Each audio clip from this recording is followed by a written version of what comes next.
میں نے کہا کہ اے دیو، کہتے ہیں کہ کسی شہر میں دو شخص رہتے تھے۔ ان کے مکان اس طرح ملے ہوئے تھے کہ دونوں کے درمیان دیوار حائل تھی۔ ان میں سے ایک شخص دوسرے پر حسد کرتا اور اس پر نظر لگاتا اور اس کو نقصان پہنچانے کے در پہ رہتا اور ہر وقت اس پر رشک کھاتا تھا۔ اس کا حسد یہاں تک بڑھا کہ اس کے کھانے پینے اور میٹھی نیند سونے میں کمی آ گئی، لیکن محسود کی حالت بہتر ہوتی رہی۔ حاسد جتنی زیادہ کوشش کرتا، محسود اتنا ہی زیادہ بڑھتا، پھلتا اور پنپتا۔ جب محسود کو معلوم ہوا کہ اس کا پڑوسی اس پر حسد کرتا اور اس کو اس سے تکلیف پہنچتی ہے، تو وہ پڑوس چھوڑ کر اس کے گھر سے دور جا بسا اور کہنے لگا کہ واللہ، اگر اس کی وجہ سے مجھے دنیا چھوڑنی پڑے تو چھوڑ دوں گا۔ اب اس نے ایک دوسرے شہر میں جا کر سکونت اختیار کی اور اپنے لیے ایک چھوٹا سا ٹکڑا زمین کا خریدا جس میں ایک قدیم نہر کا کنواں تھا۔ اس کنویں پر اس نے ایک حجرہ بنوایا اور اس کے لیے تمام ضروریات کی چیزیں خریدیں اور اس میں بیٹھ کر خدا کی عبادت کرنے لگا۔ ہر طرف سے فقراء اور مساکین اس کے پاس آتے، یہاں تک کہ اس کا نام سارے شہر میں مشہور ہو گیا۔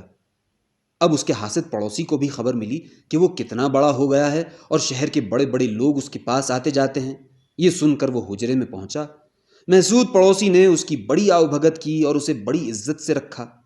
اب حاسد نے کہا کہ مجھے تجھ سے کچھ باتیں کرنی ہیں جس کی وجہ سے میں یہاں تیرے پاس آیا ہوں، اور میں تجھے ایک خوشخبری سنانا چاہتا ہوں۔ اٹھ اور اپنے حجرے میں میرے ساتھ چل۔ محسود اٹھ کھڑا ہوا اور حاسد کے ہاتھ میں ہاتھ ڈال کر حجرے کے کنارے تک گیا۔ حاسد نے کہا کہ فقیروں سے کہہ دے کہ باہر چلے جائیں، کیونکہ میں تجھ سے بطور راز کے کچھ کہنا چاہتا ہوں جسے کوئی اور سننے نہ پائے۔ محسود نے فقیروں سے کہا کہ تم لوگ باہر چلے جاؤ، اور وہ سب اس کے کہنے پر باہر چلے گئے۔ تھوڑی دیر کے بعد وہ دونوں اس پرانے کنویں پر پہنچے اور حاسد نے محسود کو دھکا دے کر کنویں کے اندر دھکیل دیا اور کسی کو اس کی خبر تک نہ ہوئی۔ حاسد وہاں سے چلتا ہوا اور وہ سمجھا کہ محسود مر گیا ہوگا۔ اس کنویں میں جنات رہتے تھے۔ انہوں نے اسے آہستہ آہستہ نیچے اتار کر ایک پتھر پر بٹھا دیا اور ایک دوسرے سے پوچھنے لگے کہ تم جانتے ہو کہ یہ کون شخص ہے؟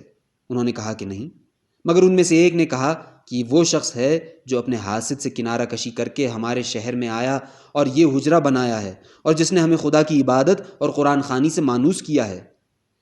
لیکن اس کا حاسد چل کر یہاں آیا اور اس سے ملاقات کی اور اسے دھوکے سے یہاں تمہارے پاس پھینک دیا۔ یہاں اس کی آمد کی خبر آج ہی رات اس شہر کے بادشاہ کو پہنچی ہے، اور وہ کل اپنی بیٹی کے بارے میں اس کے پاس آنے والا ہے۔ ایک جن نے پوچھا کہ بیٹی کا کیا معاملہ ہے؟ اس نے کہا کہ وہ دیوانی ہو گئی ہے اور میمون بن دمدم اس پر عاشق ہے۔ اگر بادشاہ کو معلوم ہو جائے کہ اس کا علاج کیا ہے تو وہ اسے اچھا کر سکتا ہے، اور علاج بالکل آسان ہے۔ ایک جن نے پوچھا کہ کیا علاج ہے؟ اس نے جواب دیا کہ کالی بلی جو اس شخص کے پاس حجرے میں ہے اور جس کی دم کی نوک پر ایک سفید داغ ہے، اگر اس کے 7 سفید بال لیے جائیں اور ان کی دھونی بیمار کو دی جائے تو وہ خبیث اس کے سر پر سے چلا جائے گا اور پھر کبھی نہ لوٹے گا، اور وہ فوراً اچھی ہو جائے گی۔ اے دیو، محسود ان تمام باتوں کو سن رہا تھا۔ جب صبح کی پو پھٹی اور روشنی ہونی شروع ہوئی تو فقیر لوگ شیخ کے پاس آنے لگے اور دیکھا کہ وہ کنویں کے اندر سے نکل رہا ہے، تو ان کے دلوں میں اس کی بڑی عزت ہوئی۔ محسود کو معلوم تھا کہ بس کالی بلی ہی علاج ہے، اس لیے اس نے اس کی دم کے سفید داغ میں سے 7 بال نوچ کر اپنے پاس رکھ لیے۔ ابھی سورج نہ نکلا تھا کہ بادشاہ ماں لشکر کے پہنچ گیا۔ بادشاہ اور اراکین اندر داخل ہوئے اور باقی فوج کو باہر ٹھہرے رہنے کا حکم ملا۔ جب بادشاہ محسود کے حجرے میں داخل ہوا تو اس نے اس کا خیر مقدم کیا اور اپنے پاس بٹھایا اور اس سے کہا کہ کیا میں تیرے آنے کی وجہ بیان کروں؟ بادشاہ نے کہا کہ ہاں۔ اس نے کہا کہ تو میرے ملنے کے لیے آیا ہے کیونکہ تیرے دل میں یہ خیال ہے کہ تو اپنی بیٹی کے بارے میں مجھ سے سوال کرے۔ بادشاہ نے کہا کہ اے نیک مرد، درست ہے۔ محسود نے کہا کہ اسے بلوا بھیج، اور خدا نے چاہا تو وہ فوراً اچھی ہو جائے گی۔ بادشاہ نے خوش ہو کر اپنی بیٹی کو بلوایا۔ جب لوگ اسے لائے تو اس کی مشکیں بندھی ہوئی اور پاؤں میں بیڑیاں پڑی ہوئی تھیں۔ محسود نے اسے بٹھا کر اس کے اوپر کپڑا ڈال دیا اور بال نکال کر ان کی دھونی دی۔ جن جو اس کے سر پر سوار تھا چلا کر بھاگا، اور لڑکی اپنے آپے میں آ گئی اور اس نے اپنا چہرہ چھپا لیا اور کہنے لگی کہ یہ کیا قصہ ہے، مجھے کون اس جگہ لایا ہے؟ بادشاہ بے انتہا خوش ہوا اور لڑکی کی آنکھوں کو بوسہ دیا اور شیخ کے ہاتھ چومے۔ اب وہ اراکین کی طرف مخاطب ہو کر کہنے لگا کہ تمہارے خیال میں وہ شخص کس انعام کا مستحق ہے جس نے میری بیٹی کو اچھا کیا؟ انہوں نے کہا کہ اس کی شادی اس سے ہو جانی چاہیے۔ بادشاہ نے کہا کہ تم سچ کہتے ہو، اور اس نے اپنی بیٹی کو اس سے بیاہ دیا اور محسود بادشاہ کا داماد بن گیا۔ تھوڑے دنوں کے بعد وزیر کا انتقال ہو گیا تو بادشاہ نے پوچھا اب کسے وزیر بنانا چاہیے؟ انہوں نے کہا کہ اپنے داماد کو، اور محسود وزیر ہو گیا۔ کچھ دنوں کے بعد بادشاہ فوت ہو گیا تو لوگوں نے مشورہ کیا کہ اب کسے بادشاہ بنایا جائے، اور یہ فیصلہ ہوا کہ وزیر کو۔ اب انہوں نے وزیر کو بادشاہ بنا دیا اور وہ بادشاہ ہو کر حکومت کرنے لگا۔ ایک روز وہ گھوڑے پر سوار جا رہا تھا اور حاسد بھی اسی راستے سے گزر رہا تھا۔ محسود شاہانہ لباس پہنے اپنے امراء اور وزراء اور رؤسا کے درمیان میں تھا۔ اس کی آنکھ اپنے حاسد پر پڑی اور اس نے اپنے ایک وزیر سے کہا کہ اس شخص کو میرے پاس لے آ، لیکن وہ ڈرنے نہ پائے۔ وزیر گیا اور حاسد پڑوسی کو لے آیا۔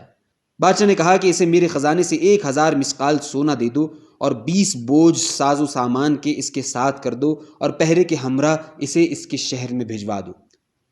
بادشاہ اس سے رخصت ہو کر واپس گیا، لیکن اس کے کرتوتوں کی سزا نہیں دی۔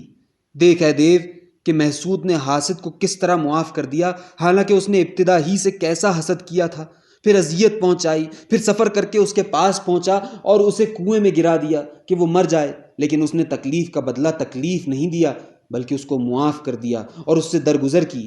اے میرے آقا، اس کے بعد میں اتنا رویا کہ اس سے زیادہ ممکن نہ تھا۔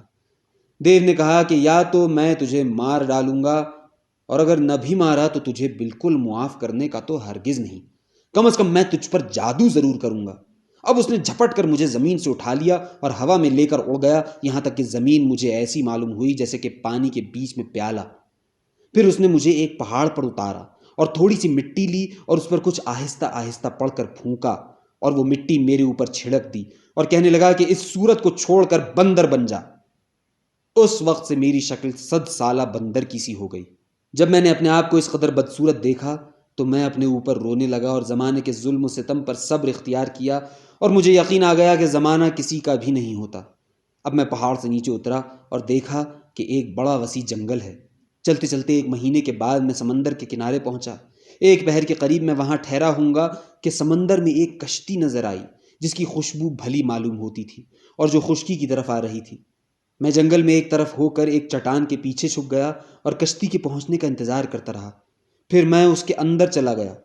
ایک مسافر نے کہا کہ اس منحوس کو یہاں سے نکالو۔ ناخدا نے کہا کہ ہم کو چاہیے کہ اسے مار ڈالیں۔ دوسرے نے کہا کہ میں ابھی اس تلوار سے اس کا خاتمہ کیے دیتا ہوں۔ میں نے ناخدا کا دامن پکڑ لیا اور رونے لگا، یہاں تک کہ میرے آنسو بہنے لگے۔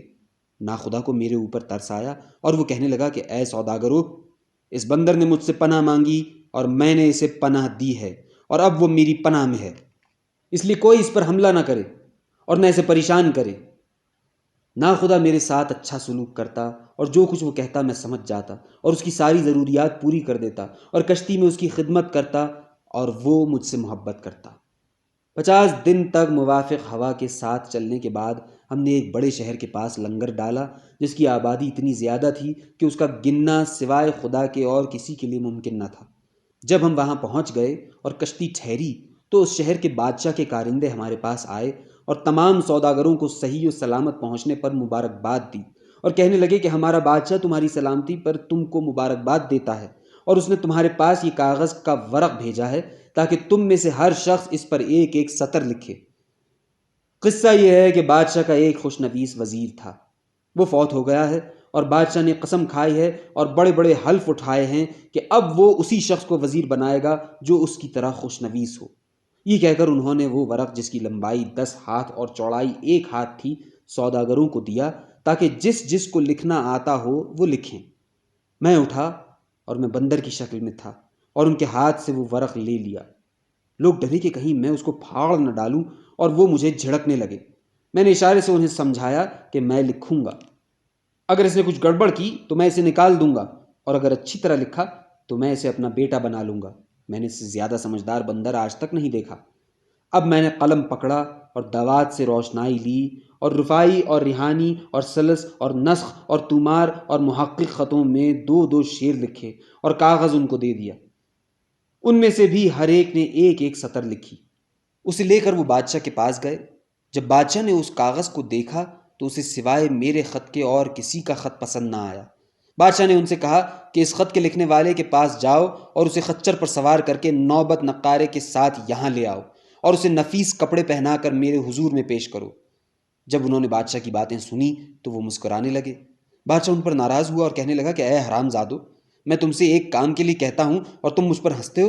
انہوں نے کہا کہ بادشاہ سلامت، ہمارے ہنسنے کی ایک خاص وجہ ہے۔ اس نے پوچھا کہ وہ کیا؟ انہوں نے جواب دیا کہ بادشاہ سلامت، آپ حکم دیتے ہیں کہ ہم اس شخص کو آپ کے روبرو پیش کریں جس نے یہ خط لکھا ہے، اور واقعہ یہ ہے کہ لکھنے والا بندر ہے، آدمی نہیں، اور وہ کشتی کے ناخدا کے ساتھ ہے۔ بادشاہ نے کہا کہ کیا تم سچ کہتے ہو؟ انہوں نے کہا کہ جی حضور، آپ کی بخششوں کی قسم۔ بادشاہ کو ان کی بات پر تعجب ہوا اور وہ مارے خوشی کے جھومنے لگا اور کہا کہ میں چاہتا ہوں کہ ناخدا سے اس بندر کو خرید لوں۔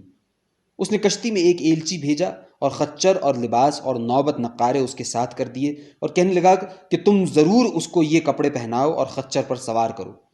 ان سب چیزوں کو لے کر کشتی میں جاؤ اور اسے لے آؤ۔ وہ لوگ کشتی میں آئے اور مجھے ناخدا سے لے لیا اور مجھے کپڑے پہنائے اور خچر پر سوار کیا۔ لوگ حیران تھے اور سارا شہر تہوبالا تھا اور سب کے سب میرا مذاق اڑاتے تھے۔ جب وہ مجھے لے کر بادشاہ کے پاس پہنچے اور اس نے نظر اٹھا کر مجھے دیکھا تو میں نے اس کے آگے 3 بار زمین کو بوسہ دیا۔ اس نے حکم دیا کہ میں بیٹھ جاؤں اور میں گھٹنوں کے بل بیٹھ گیا۔ میرا شعور و تمیز دیکھ کر تمام حاضرین اچنبے میں تھے اور سب سے زیادہ اچنبا خود بادشاہ کو تھا۔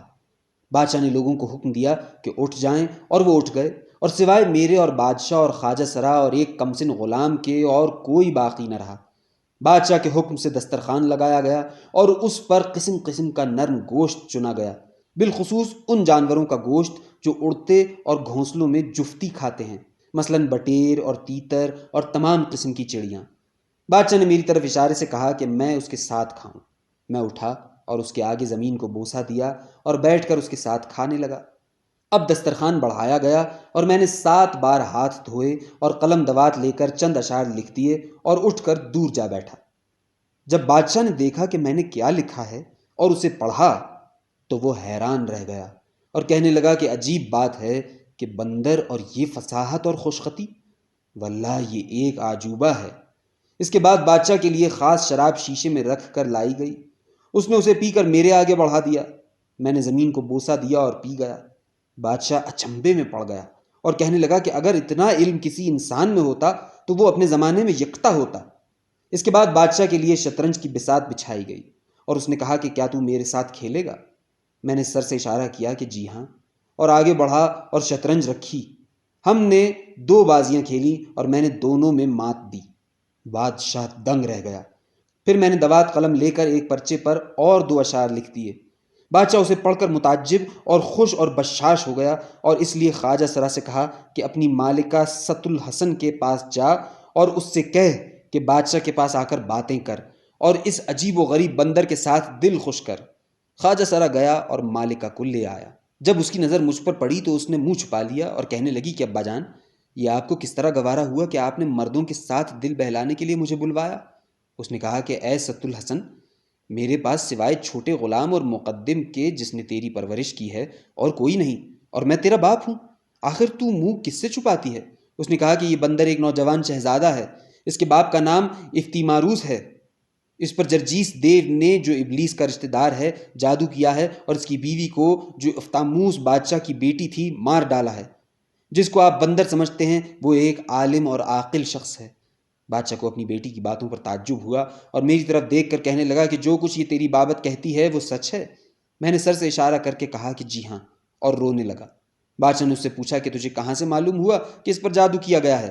اس نے کہا کہ ابا جان، جب میں چھوٹی تھی تو میرے پاس ایک بڑی ہوشیار بڑھیا جادوگرنی تھی، اس نے مجھے جادو اور عمل سکھایا ہے۔